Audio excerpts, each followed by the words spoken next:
Hello friends. तो पिछले videos में हमने टाइप्स ऑफ सपोर्ट तक हमने कवर कर लिया था।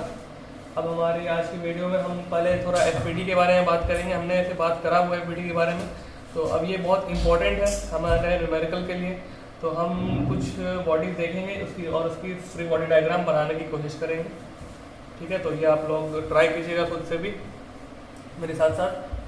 तो चलिए पहला इसका एफबीडी देखते हैं कैसा होगा। ये कोई एक सर्कल यहाँ पे है, स्फेयर, सॉरी ये एक स्फेयर है इसमें, और ये एक और स्फेयर। ठीक है, ये इस कंटेनर में रखा हुआ है। इसकी एफबीडी बनाइए आप लोग वीडियो पॉज करके इसकी एफबीडी बनाइए, कोशिश कीजिए। ठीक है,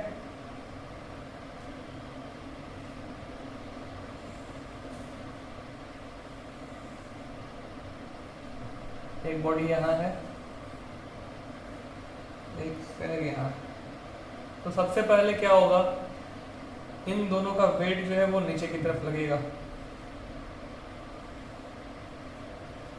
ठीक है, अब क्या होगा, इस बॉडी में देखेंगे ये इस तरफ से कांटेक्ट में है, तो ये इस पे कुछ फोर्स लगा रहा होगा।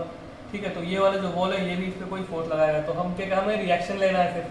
तो हम देखेंगे यहाँ पे भी एक रिएक्शन लगेगा, इसे हमने बोल देते हैं, मान लेते हैं यहाँ पे इसका N, इसको हम बोल देते हैं P, इसको बोल देते हैं Q, इसको बोल देते हैं R। ठीक है, तो ये क्या हो जाएगा, RN, रिएक्शन लग रहा है यहाँ पे। ठीक है, उसी तरह इस बॉडी में भी यहाँ से लगेगा, तो यहाँ पर से क्या हो जाएगा, इसको हम बोल देंगे RP, रिएक्शन ऑन P। ठीक है, अब क्या होगा, ये बॉडी एक दूसरे पे भी फोर्स लगा रही होगी, ये एक दूसरे पे भी फोर्स लगा रही होगी। ये बॉडी इस पे लगा रही होगी और ये वाली बॉडी इस पे लगा रही होगी, इस तरह से। उसी तरह क्या होगा, ये वाला फोर्स, ये वाला जो बॉडी है इस पे लगाएगा तो इस पे ऐसा हो जाएगा। ठीक है, और ये बॉडी इस पे लगाएगी तो ये ऐसे हो जाएगा। तो इसे हम बोल देंगे, ये दोनों ही RS होगा, ये दोनों इक्वल होगी, इक्वल फोर्स लगाएगा। और ये बहुत एक लाइन और याद रखिएगा, ये जो इसका जो लाइन ऑफ एक्शन होगा ये बिल्कुल इक्वल होगा और ये सेंटर से क्रॉस करेगा हमेशा। ठीक है, ये जो होगा, ये लाइन जो एक दूसरे पे जो फोर्स लगाएगा वो हमेशा इसके सेंटर से क्रॉस करेगा और लाइन ऑफ एक्शन दोनों फोर्स का सेम होगा। ठीक है, तो ये वाला बन गया आप लोगों से। अब अगला ट्राई करते हैं। चलिए ये थोड़ा सा हार्ड लेते हैं कुछ, इस पर ट्राई कीजिए आप लोग।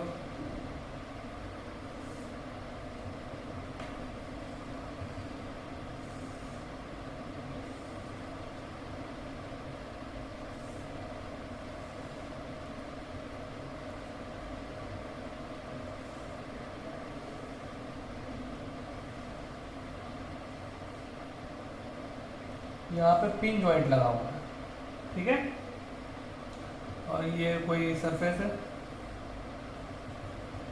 ये रोलर सपोर्ट लगा हुआ है। या खैर आप लोगों को ये तो खुद समझना है कि कौन सा सपोर्ट है, यही सबसे इसमें इंपॉर्टेंट बात है कि आप लोगों को ये चीज़ पकड़ना होगा इसमें, क्योंकि हर चीज़ में अच्छे से शो नहीं करेगा, मतलब ये लिख के नहीं देगा कि ये कौन सा सपोर्ट लगा हुआ। ठीक है, तो आप लोगों को ये गेस करना होगा, अपने को खुद से पता लगाना होगा कि ये कौन सा सपोर्ट लगा हुआ है, रोलर सपोर्ट लगा हुआ है या हिंज सपोर्ट लगा हुआ है या फिक्स सपोर्ट लगा हुआ है।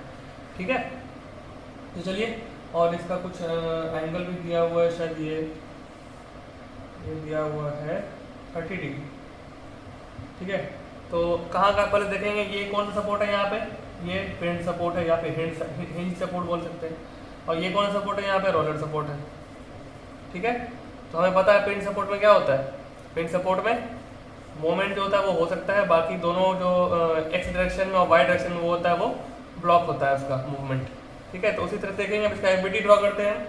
तो इसका सिर्फ हमारी बॉडी क्या है, ये इतनी सी बॉडी हमारी, हमें इसी पे देखना है, तो हम इसका एफबीडी वाले बना लेते हैं।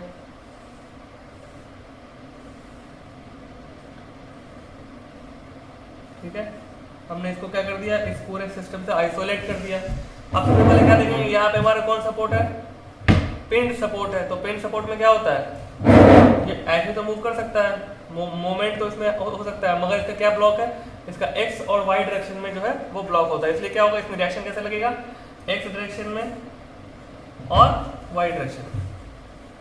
ठीक है, तो हम इसे बोल देते हैं आर एक्स, इसको बोल देते हैं आर वाई। ठीक है, यहाँ जो ये फोर्स लग रहा है पी, ये तो वैसे ही रहेगा।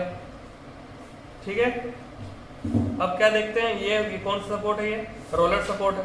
तो सबसे पहले तो एक रिएक्शन लगेगा। रोलर सपोर्ट में क्या होता है कि एक में मूव कर सकता है, वो वाई में मूव कर सकता है, और क्या होगा देखिए यहाँ पे ये सरफेस कौन सा है, ये सरफेस है। ठीक है, तो इसमें किधर से रिएक्शन लगेगा, इधर से रिएक्शन लगेगा।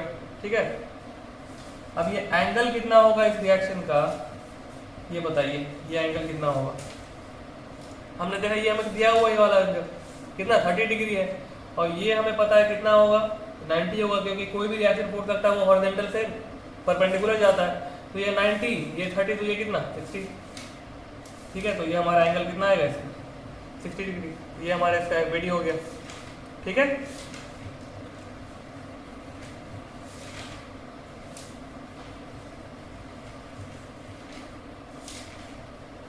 कुछ और देख लें थोड़ा, चलिए एक और देख लेते हैं।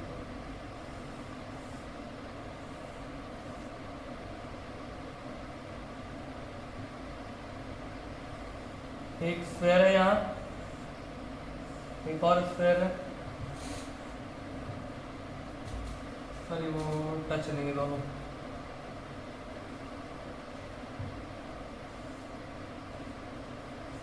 एक स्फेयर यहाँ है, एक और स्फेयर यहाँ, और तीसरा स्फेयर भी इसको टच करा दोनों को।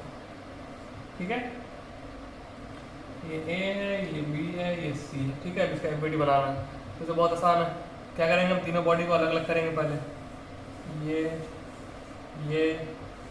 और ये। ठीक है, तीनों का सेंटर ये है।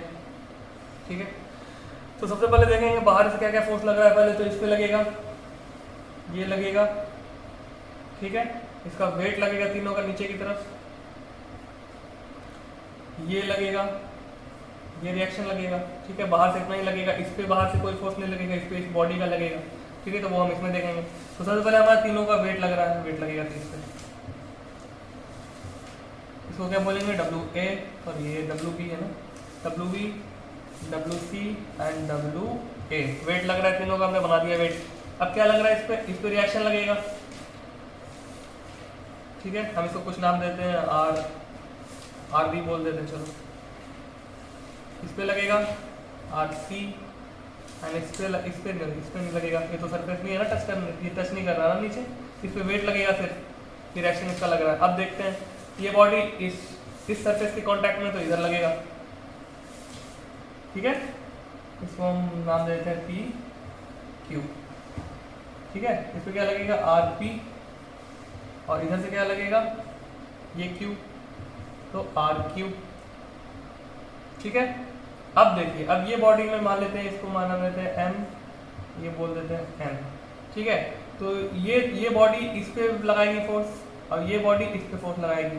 ठीक है, तो क्या होगा, अब क्या होगा, मैंने क्या बताया पिछले वाले में कि इसका जो लाइन ऑफ एक्शन होगा वो इक्वल होगा, और ये बिल्कुल दोनों को सेंटर से टच करेगा। ठीक है, सेंटर, इसका जो लाइन ऑफ एक्शन होगा वो दोनों के सेंटर से क्रॉस करेगा। तो ये बॉडी इस पे लगाएगी फोर्स, और ये बॉडी इस पे लगाएगी फोर्स। ठीक है, इसको हम बोल देंगे आर एन, तो ये भी हमारा क्या हो जाएगा आर एन ही हो जाएगा, क्योंकि इक्वल होगा फोर्स। उसी तरह से ये वाली बॉडी भी, ये दोनों बॉडी बीच में भी होगा, इन दोनों का भी जो सेंटर होगा वो इक्वल होगा, इसके करेगा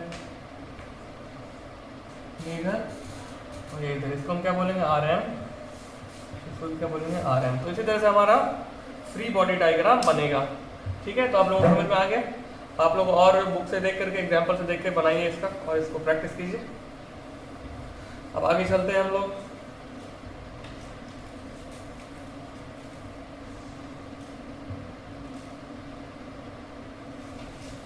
अब अगला जो हमारा टॉपिक है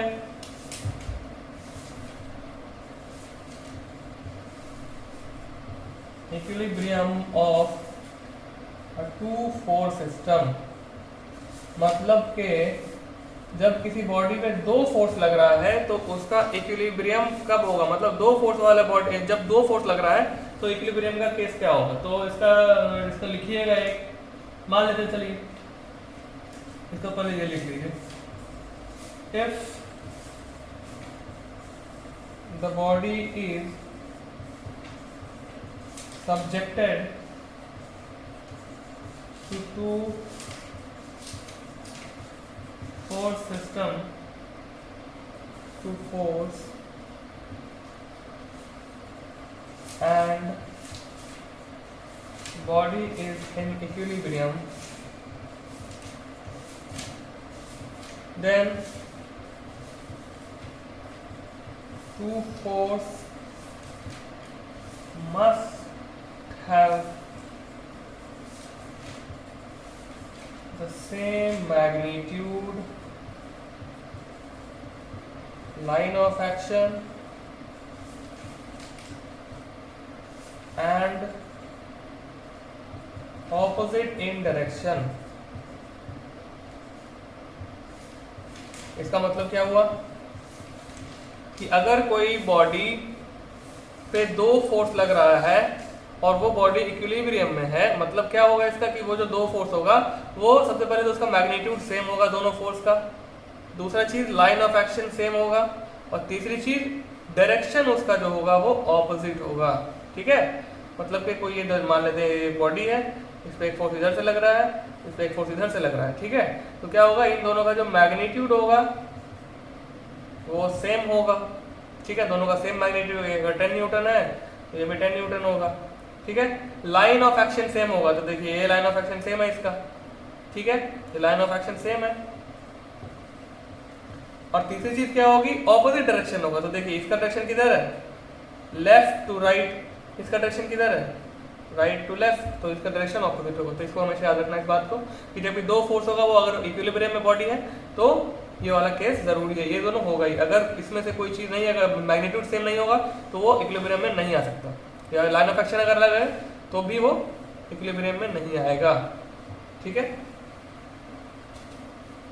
अब उसी तरह 3-4 सिस्टम का क्या होता है, तो 3-4 सिस्टम में हम समझेंगे कि अगर किसी बॉडी पे 3 फोर्स लग रहा है, तो ये अगर एक बॉडी है मान लेते हैं, चलिए मान लेते हैं बॉडी है। ठीक है, इस पे 3 फोर्स लग रहा है, चलिए ऐसे एक फोर्स, दूसरा ऐसे, तीसरा ऊपर लग रहा है मान लेते हैं। ठीक है, तो अगर 3 फोर्स लग रहा है तो सबसे पहले क्या होगा, if a body subjected to the force system is in equilibrium, then the line of action of the 3 forces must be either parallel or concurrent। मतलब क्या होगा, अगर किसी बॉडी पे 3 फोर्स लग रहा है तो और वो बॉडी इक्विलिब्रियम में है तो वो जो 3 फोर्सेस होगा वो आइदर पैरेलल होगा, वो तीनों फोर्स आपस में पैरेलल होंगे, या फिर कंकरेंट। कंकरेंट मतलब मीट एट अ पॉइंट। अगर इन दोनों केस में से कोई एक केस नहीं है तो वो बॉडी इक्विलिब्रियम में नहीं होगी। जैसे कि ये वाला केस देखते हैं, मान लेते हैं यहाँ पे कोई फोर्स लग रहा है 5 न्यूटन, यहाँ मान लेते हैं 5 न्यूटन और ये वाला 10 न्यूटन। यहाँ पे मैग्नीट्यूड की बात नहीं कही गई, मतलब मैग्नीट्यूड से कोई मतलब नहीं है, मैग्नीट्यूड अलग हो सकता है। तो ये क्या बॉडी वाली इक्विलिब्रियम में होगी, बिल्कुल होगी, क्योंकि ये टोटल नीचे कितना लग रहा है 10 लग रहा है और ऊपर भी कितना 10 लग रहा है। ठीक है, और ये तीनों आपस में पैरेलल है, ये फोर्स तीनों आपस में पैरेलल है, तो इसलिए ये वाला केस ठीक है हमारे ये बॉडी इक्विलिब्रियम में होगा। अब तीसरा ये वाला केस होता है कंकरेंट वाला, तो ये कैसे होगा, अगर पैरेलल नहीं है बॉडी, सॉरी फोर्सेस अगर पैरेलल नहीं है आपस में, मान लेते हैं एक फोर्स ऐसे लग रहा है, एक ऐसे लग रहा है, ऐसे लग रहा है। ठीक है, तब भी ये बॉडी इक्विलिब्रियम में हो सकती है। क्यों हो सकती है, क्योंकि ये तीनों फोर्स एक पॉइंट पे मिल रहे हैं, देखिए। ठीक है, अब अगर इस फोर्स को हम ऐसे शो करें, ये वाला फोर्स हम ऐसे करें, ये फोर्स को हम ऐसे शो कर सकते हैं और ये फोर्स को हम ऐसे शो कर सकते हैं। ठीक है, तो ये तीनों फोर्स क्या है, कंकरेंट एक पॉइंट पे मिल रहे हैं। ठीक है, इन तीनों के बीच में कुछ एंगल बनेगा, अल्फा बीटा गामा मान लेते हैं। ठीक है, तो ये जो यहाँ पे जो फोर्सेस होगा ये क्या होगा, ये यहाँ पे बॉडी जो होगी वो इक्विलिब्रियम में होगी। ठीक है, अब ये जो मैंने आपको ये बताया, इस पे एक थ्योरम है जिसको हम बोलते हैं लैमीज थ्योरम, जो कि इसी चीज को बताता है। तो अब इसको देखते हैं क्या होता है डिटेल में।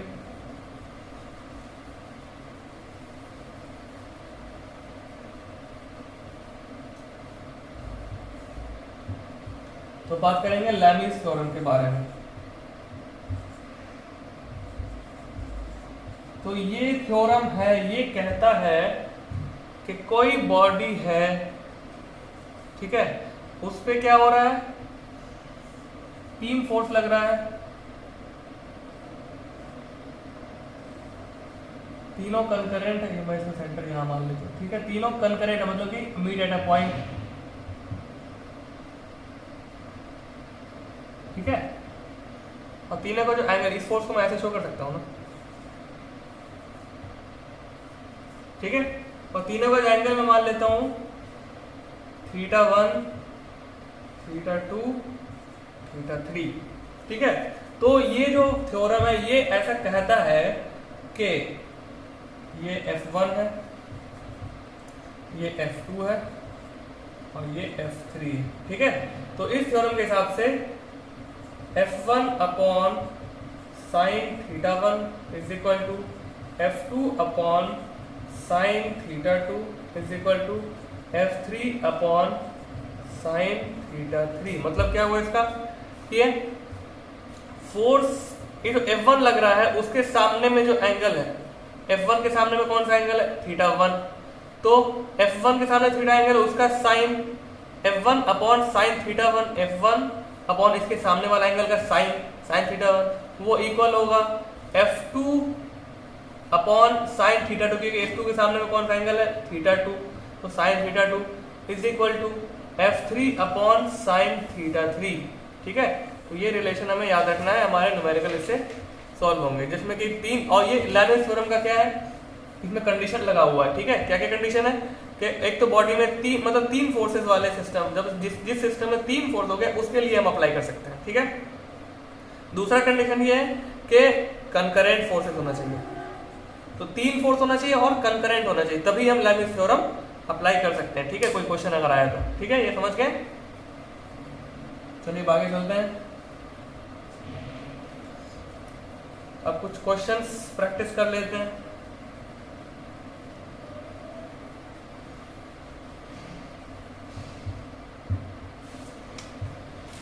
चलिए तो पहला क्वेश्चन देखते हैं।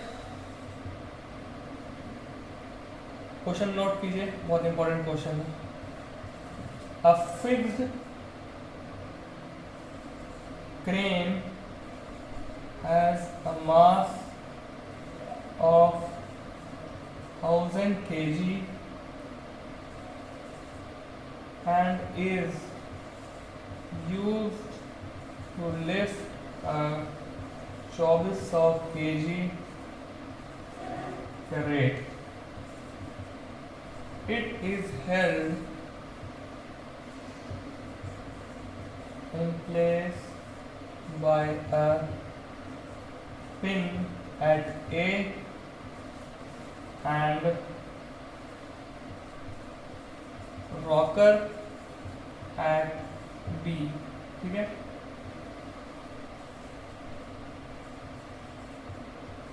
The center of gravity of the crane is located at G.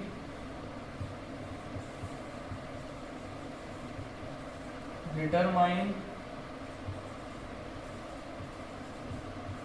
the components of the reaction at A and B,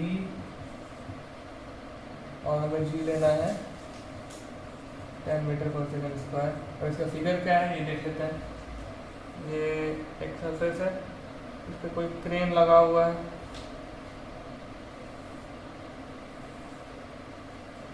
ठीक है। यहाँ पे एक पुली लगा हुआ है, ठीक है, जिसमें कि एक कैरेट लटका हुआ है जिसका कि वेट हमें दिया हुआ है 2400 kg, ठीक है। और ये क्या है, क्रेन है ये, इसका भी हमें मास दिया हुआ है 1000 kg, ठीक है। ये डिस्टेंस हमें दिया हुआ है 1.5 मीटर, ठीक है, इसको हम ए देख लेते हैं। ये हमारा बी, अच्छा ये सॉरी, यहाँ पे पिन जॉइंट लगा हुआ है और यहाँ पे रॉकर लगा हुआ है। ठीक है, रॉकर मतलब इसे हम रोलर सपोर्ट बोल सकते हैं। बी है, ये जी है। ठीक है, जी हमें 10 लेना है और इसका वेट कितना दिया हुआ क्रेन का 1000 kg। ठीक है, तो इतना न्यूटन का नीचे वेट लगेगा ये। ठीक है, इतना न्यूटन का वेट लगेगा, 1000 kg वेट है इसका और 10 हमारा। ठीक है, अब इसको सॉल्व करते हैं। ठीक है, और ये इसका डिस्टेंस दिया हुआ यहाँ से जी तक, इसका डिस्टेंस है 2 मीटर और यहाँ से आया है 4 मीटर। ठीक है, इसको पहले आप स्क्रीनशॉट लेके इसको क्वेश्चन को नोट कर लीजिए, फिर इसको सॉल्व करते हैं। सबसे पहले क्या करेंगे इसका हम लोग, सबसे पहले बनाएंगे इसका FBD।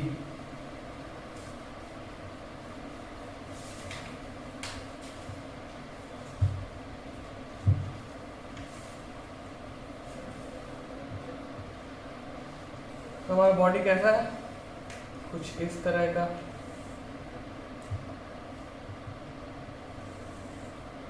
ठीक है, तो सबसे पहले देखेंगे यहाँ पे हमारा वेट लटका हुआ है, इसका कितना लगेगा 2400 इसका वेट है।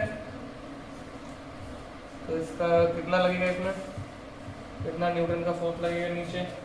ठीक है, इसका वेट कितना है 1000 kg, तो 10,000 न्यूटन का फोर्स लगेगा नीचे। ठीक है, अब देखेंगे कि यहाँ पे हमारा क्या था, आप इसमें देखिए पहले यहाँ पे कौन सा था, पेंट सपोर्ट लगा हुआ था, यहाँ पे हिंज सपोर्ट लगा हुआ था, यहाँ पे पेंट सपोर्ट लगा हुआ था। तो क्या होगा, इसमें एक्स और वाई में रिएक्शन लगेगा। ठीक है, तो यहाँ हमारा हो जाएगा RAX। आप क्वेश्चन को साइड में रख लीजिएगा, उसके बाद इसको बनाइएगा। ठीक है, RAY। ठीक है, और यहाँ पे कौन सा लगा हुआ था, यहाँ पे रॉकर लगा हुआ था, मतलब रोलर सपोर्ट लगा हुआ था। तो क्या होगा, उसमें हमारा मोमेंट लगेगा, सॉरी मोमेंट नहीं लगेगा, उसमें रॉकर लगा हुआ था ऐसे, तो इसमें हमारा इस डायरेक्शन में फोर्स लगेगा फिर। ठीक है, ये मोमेंट तो होगा ही इसमें, तो हमारे यहाँ पे ये फोर्स लगेगा RBX। ठीक है, तो ये हमारे इसका टोटल FBD ड्रॉ हो चुका है। अब हम क्या देखेंगे, अब इसको हम सॉल्व करने की कोशिश करेंगे। तो यहाँ से देखते हैं हम लोग, सबसे पहले हमें पता है summation of EFX is equal to 0। अब EFX हमारा देखिए क्या क्या है, x डायरेक्शन में RBX RAX, ये दोनों, तो दोनों एक ही डायरेक्शन में, तो RAX plus RBX is equal to 0। ठीक है, इसको मान लेते हैं। अब दूसरा क्या होगा कि summation of FY is equal to 0। अब FY में y डायरेक्शन में कौन कौन सा, RAY है 1000 है और 2400। ठीक है, तो क्या हो जाएगा RAY माइनस 24,000। क्यों माइनस, क्योंकि देखिए RAY का डायरेक्शन किधर है, सॉरी एक मिनट, तो मैंने उल्टा बना दिया, ये इधर लगेगा। ठीक है, RAY का डायरेक्शन पॉजिटिव है, ऊपर की तरफ है, इसलिए और क्या हो जाएगा, ये दोनों नीचे की तरफ है, तो ये दोनों माइनस होगा साइन कन्वेंशन से, minus 10,000 sorry is equal to 0। ठीक है, इससे हम RAY निकाल सकते हैं। RAY हमारा आ जाएगा 34,000। ठीक है, न्यूटन। ठीक है, अब हम इसे क्या निकाल सकते हैं, RAY हमारा आ गया है। अब हम मोमेंट निकाल लेंगे। ठीक है, RAY हमारा आ गया और ये हमारा इससे, तो अब हम क्या करेंगे, तीसरा हमारा होगा समेशन ऑफ, अब क्या करेंगे हम A पे, A हमारा किधर है, हमारा A ये पॉइंट है हमारा A, हम इस पे मोमेंट निकालेंगे। ठीक है, तो बताइए सबसे पहले क्या होगा, RBX जो है इसका डिस्टेंस हमारा कितना दिया हुआ था, इसका परपेंडिकुलर डिस्टेंस, ये देखिए फोर्स यहाँ ऐसे लग रहा है, इसका परपेंडिकुलर हमारा ये पॉइंट, इस पॉइंट के अबाउट निकाल रहे हैं मोमेंट, तो इस पे फोर्स लग रहा है, इस पे परपेंडिकुलर डिस्टेंस कितना है इस फोर्स से 1.5 हमें गिवन था। ठीक है, तो क्या हो जाएगा हमारा RB इंटू 1.5। ठीक है, force into perpendicular distance plus ये देखते हैं अगला हमारा ये आर ए एक्स जो है क्या इस पे लगेगा बताइए, इसका डिस्टेंस जो है कितना है यहाँ से 0, तो ये दोनों 0 हो जाएगा, तो इससे हम कट कर देंगे, इससे मोमेंट नहीं लेंगे। अब इसका और इसका मोमेंट लगेगा, ठीक है। और हमारा देखिए ये कितना है 10,000 है, और ये हमारा कितना डिस्टेंस दिया हुआ था, ये डिस्टेंस हमारा दिया था 2 मीटर, ठीक है। और ये कितना 24, और ये हमारा डिस्टेंस कितना दिया हुआ था यहाँ से 4 मीटर, ठीक है। तो अब बताइए माइनस, क्योंकि डायरेक्शन उल्टा हो गया, ये देखिए ये इधर था और ये इधर आ रहा है, क्यों देखिए। अब इस पॉइंट के अबाउट अगर हम इसे रोटेट करेंगे तो ये कैसे जाएगा, एंटी क्लॉकवाइज मूव करेगा, इधर मूव करेगा ये, ठीक है। बताइए ये पॉइंट हमारा है, इसको हम इधर फोर्स लगा रहे हैं इस पे, तो इधर ही मूव करेगा, ठीक है। मोमेंट इसका एंटी क्लॉकवाइज होगा। और अगर ये वाला पॉइंट हमारा है तो ये नीचे की तरफ फोर्स लग रहा है, इस पॉइंट को फिक्स कर दें, इसको अगर नीचे की तरफ, तो ये कैसे होगा, ये ऐसे मूव करेगा, ठीक है। तो ये कौन सा, ये क्लॉकवाइज है, तो हमें पता है क्लॉकवाइज, और ये भी सेम होगा ऐसे। तो क्लॉकवाइज मोमेंट हम नेगेटिव लेते हैं और एंटी क्लॉकवाइज हम पॉजिटिव लेते हैं, तो इसलिए हमारे ये हमने पॉजिटिव लिया, बाकी दोनों हमारा क्या हो जाएगा, नेगेटिव हो जाएगा, ठीक है। तो माइनस 10,000 इंटू 2 माइनस 24,000 इंटू कितना, ये 4 प्लस ये 2 कितना 6 इज इक्वल टू 0। अब इसे हमारा आर बी निकल जाएगा, तो आर बी निकाल लीजिए आप लोग, आर बी एक्स था ना, ये कितना था, ये आर बी एक्स था, कितना आ गया हमारा आर बी एक्स, हमारा आ जाएगा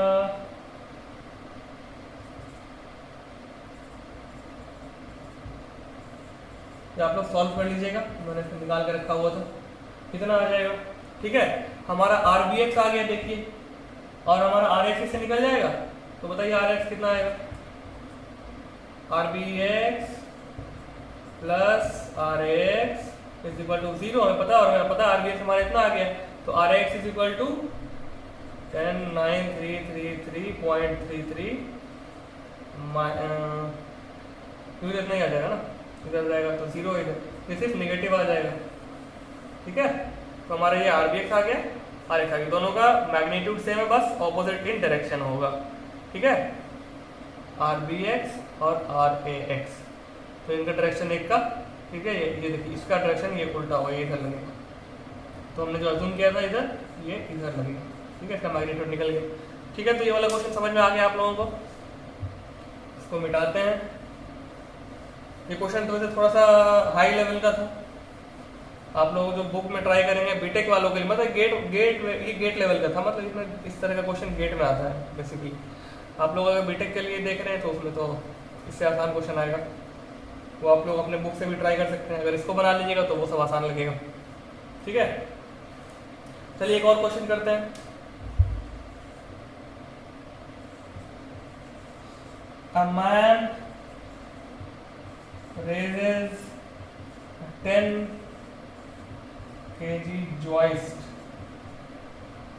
of length 4 meter by pulling on a rope. Find the tension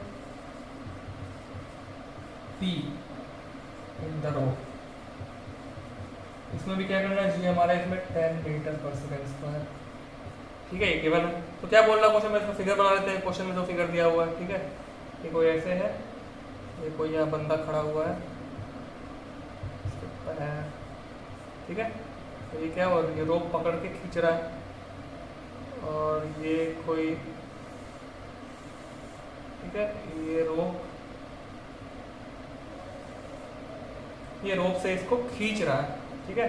तो ये एंगल जो है ये बना रहा है 25 डिग्री, और ये एंगल हमारा है 45 डिग्री गिवन। ये ए है, ये बी है, ठीक है। और ये जो इसका जो लेंथ दिया हुआ है जो 4 मीटर, ठीक है।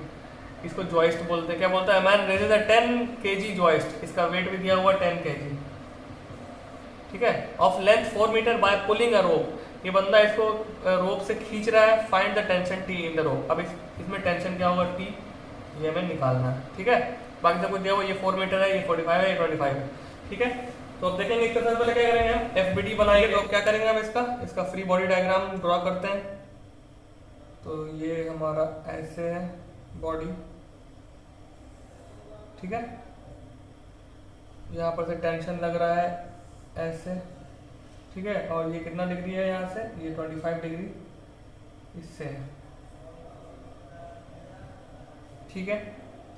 और इसका वेट लग रहा है नीचे की तरफ, कितना लग रहा है वेट, इसका वेट है हमारा 10 kg है ना, तो इसका क्या 100 न्यूटन लग रहा है नीचे की तरफ, ठीक है।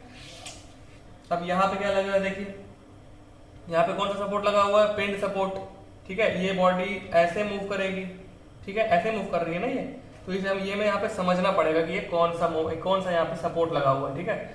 ये बॉडी क्या ऐसे मूव कर सकती है, एक डायरेक्शन में नहीं मूव कर सकती, क्यों, क्योंकि यहाँ पे देखिए यहाँ पे इसका ये पीछे ये सपोर्ट लगा हुआ है और इधर से कोई इधर खींच रहा है, तो ये बॉडी कैसे मूव करेगी, ऐसे मूव करेगी, मोमेंट आएगा इसमें, ठीक है।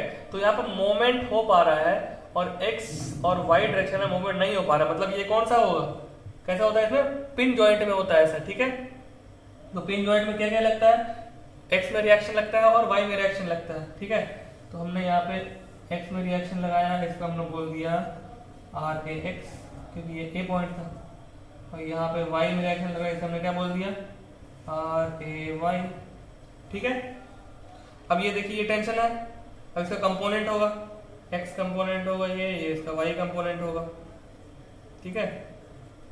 अब ये हमें एंगल तो नहीं पता है, क्योंकि ये एंगल तो हमें इससे पता नहीं, इसका रिजल्टेंट हम मान लेते हैं, तो ये हो जाएगा फर्स्ट फोर्थ, ये हो जाएगा सेकंड फोर्थ, इसका कंपोनेंट। अब ये एंगल हम कैसे पता होगा, ये एंगल पता होगा तभी तो हम लगाएंगे, तो मैं सही कर रहा हूँ।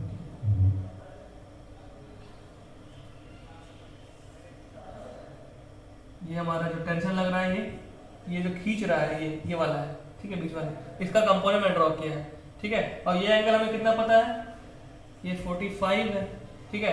अभी बात बताइए, ये लाइन और ये लाइन पैरेलल है, ये हॉरिजॉन्टल लाइन है, ठीक है, और ये इसमें से ये है, तो ये हमारा टोटल एंगल कितना आ जाएगा, ये वाला ये एंगल कितना आया 45 होगा, ये एंगल और ये एंगल इक्वल होगा, ये एंगल सॉरी ये एंगल देखिए ऐसे ऐसे और ऐसे, ये एंगल और ये एंगल इक्वल होता है ना, ये दोनों पैरेलल है, ये बीच में से ये, तो ये 45 है, तो ये भी क्या हो जाएगा 45 हो जाएगा। अब ये देखिए ये 25 यहाँ से, तो ये कितना बचा, ये हमारा 20 बचा, ठीक है। तो हमारा आ गया, और ये हमारा टी है, तो ये कितना हो जाएगा, कॉस बनाएगा यहाँ से, जिससे एंगल टच हो रहा है उससे कॉस बनाएगा, तो ये कितना हो जाएगा टी कॉस 20 डिग्री, तो ये कितना हो जाएगा टी साइन 20 डिग्री, ठीक है। ये तो आ गया हमारा। अब हम क्या करना है, डिस्टेंस हम इसके अबाउट ए पॉइंट के अबाउट हम मोमेंट निकालना है, ठीक है। तो मोमेंट के लिए क्या चाहिए, फोर्स इनटू परपेंडिकुलर डिस्टेंस, तो हमने फोर्स तो निकाल लिया, ये वाई में ये एक्स में, ठीक है। मगर हमें डिस्टेंस क्या पता है, ये हमारा इस पॉइंट से इस फोर्स का क्या डिस्टेंस है, हमारा डिस्टेंस ये हमें पता नहीं है, और इस पॉइंट से उसी तरह इस पॉइंट से ये वाला हमें डिस्टेंस पता नहीं है, तो क्या करेंगे हम, मगर हमें इसका लेंथ पता है, ये जो ये लेंथ है इसका हमें लेंथ पता है 4 मीटर ना, 4 मीटर, और हमें ये एंगल भी पता है 45 डिग्री, तो ये लेंथ और ये लेंथ आ जाएगा, हाँ आ जाएगा। कैसे आएगा, ये 45 है, ठीक है,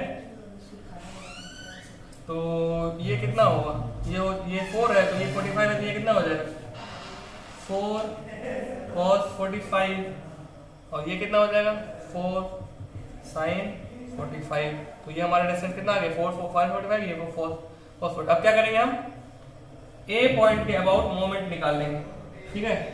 summation of moment at A is equal to 0 हमें पता है, इसे मैं रब कर देता हूँ, उसको नोट कर लीजिए पहले, आप स्क्रीनशॉट ले लीजिए इसका, ठीक है। अब ए पॉइंट के अबाउट मोमेंट निकालना है हमें, ठीक है। ए पॉइंट के अबाउट, ए पॉइंट क्या है, ये ए पॉइंट है, ठीक है।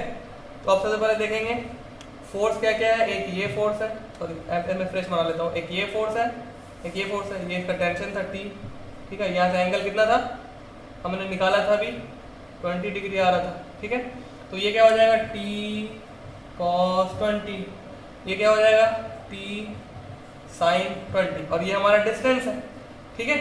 इस फोर्स का डिस्टेंस कौन सा है परपेंडिकुलर, ये, इस फोर्स का डिस्टेंस कौन सा है ये, ठीक है। तो अब एकदम बिल्कुल क्लियर है, तो क्या करेंगे हम, सबसे पहले हम देखते हैं इस टी साइन 20 का, तो टी साइन 20। अब बताइए ये मोमेंट जो होगा ये क्लॉकवाइज होगा या एंटी क्लॉकवाइज होगा, ये वाला जो मोमेंट है, तो ये इसको करेंगे तो ऐसे मूव होगा ना, ये कैसा है, ये क्लॉकवाइज है, ठीक है, ये कैसा है, क्लॉकवाइज है ना, तो क्लॉकवाइज हम कैसा लेते हैं, नेगेटिव लेते हैं, तो हम ये नेगेटिव ले लेते हैं, t साइन 20, इसका डिस्टेंस कितना है साइन 20 का परपेंडिकुलर, ये 4 cos 45 इंटू 4 cos 45, ठीक है। अब अगला हमारा कौन सा होगा, ये वाला, तो ये देखिए ये क्या एंटी क्लॉकवाइज है मोमेंट, इसमें ऐसे लगेगा मोमेंट, तो ये क्या लेंगे, पॉजिटिव लेंगे, प्लस कितना t cos 20 इंटू डिस्टेंस कितना है 4 sin 45, 4 sin 45, ये समझ में आ गया, इज इक्वल टू 0। अब इसको जब हम t निकालेंगे इसमें सब निकल जाएगा, t देखिए cos 45 पता है हमें, sin 20 पता है, सारा वैल्यू पता है हमें, अब क्या निकालना है, सिर्फ t निकालना है, तो जब इसको t इस पर निकालेंगे तो हमारा t आएगा 83.65 न्यूटन, ये आप लोग सॉल्व कर लीजिएगा, ये कैलकुलेटर से कैलकुलेट कर लीजिए, तो हमारा टेंशन कितना आ गया 83.65, ठीक है। तो ये क्वेश्चन भी इम्पोर्टेंट था, इसको भी ट्राई कीजिएगा, और ये भी गेट वाला क्वेश्चन था, आसान क्वेश्चन जो वो बुक में होगा वो आपसे वो आसानी से बन जाएगा। सबसे मेन जो इसमें होता है ये होता है कि इसमें एफबीडी ड्रॉ करना, एफबीडी अगर ड्रॉ हो गया फिर तो बस क्या करना, फिर इक्वेट करना।